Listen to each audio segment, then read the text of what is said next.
Annually compound किया जाता है तो 1,60,000 पर 10% की दर से 2 साल का कंपाउंड इंटरेस्ट ज्ञात कीजिए। कीवर्ड्स देखो, 1,60,000 पर 10% की दर से 2 साल का अर्धवार्षिक रूप से चक्रवृद्धि ब्याज ज्ञात करें। ये सवाल है, ये दिखाई दे रहा है। 1,60,000 पर 10% की दर से 2 साल का हाफ ईयरली कंपाउंड किया जाता है। कंपाउंड इंटरेस्ट बताना बेटे, समय कितना है? 2 साल। 2 साल का मतलब होता है 24 महीने। समय है 2 साल, 2 साल का मतलब होता है 24 महीने। अगर समय 24 महीने है, आप सेमी एनुअली कंपाउंड कर रहे हो तो 6 महीने की 4 साइकिल बनेगी। 6 महीना 6 महीना 6 महीना 6 महीना हो गया 2 साल। आप बोलोगे सर बढ़िया रहा। बेटे अगर ब्याज 1 साल में 10% है, ब्याज 1 साल में 10% है तो ब्याज 6 महीने में कितना होगा? 5%। ब्याज 6 महीने में कितना होगा? 5%। अगले 6 महीने में कितना होगा? 5%। अगले 6 महीने में कितना होगा? 5%। आप 5 5 5 5 का सक्सेसिव भी कर सकते हैं। आप इस सवाल में 5 5 5 5 का सक्सेसिव भी कर सकते हैं मेरे प्यारे भाई, ऐसी कोई बात नहीं है। क्लियर? आप बोलोगे हाँ जी सर एकदम क्लियर।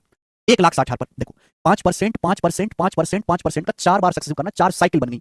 4 साइकिल के लिए मैंने गोल्डन रेशियो समझाया 4 6 4 1। 4 साइकिल के लिए मैंने गोल्डन रेशियो समझाया। इस साल के लिए नहीं होता, साइकिल के लिए होता है। 6 महीने की 4 साइकिल बन गई और हर 6 महीने में 5% ब्याज है। 4 साइकिल के लिए गोल्डन रेशियो मैंने लिखवाया है 4 6 4 1 4 6 4 1।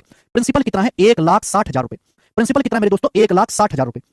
ब्याज की दर कितनी है? 5% हर 6 महीने में, तो 5% निकालते जाइए, 5% निकालते जाओ। 1,60,000 का 5% होगा 8,000 रुपए। 8,000। अब 8,000 का 5% होगा 400। 8,000 का 5% 400। 400 का 5% होगा 20। 400 का 5% होगा 20। 20 का 5% होगा 1। 20 का 5% होगा 1। तो एंड में तो 1 आना तय है। तो कितना आएगा मेरे दोस्तों? 32,000 प्लस 2,400 प्लस 80 प्लस 1। फिर मैं इनको जोड़ दूंगा सभी को। अभी तो मैं दिमाग में जोड़ सकता हूं। 32,000 प्लस 2,400 34,480 फिर 81 34,481 रुपए। 34,481 रुपए मिलेगा। बी ऑप्शन आंसर है 34,481 रुपए। खत्म। अंशु समझ में आया?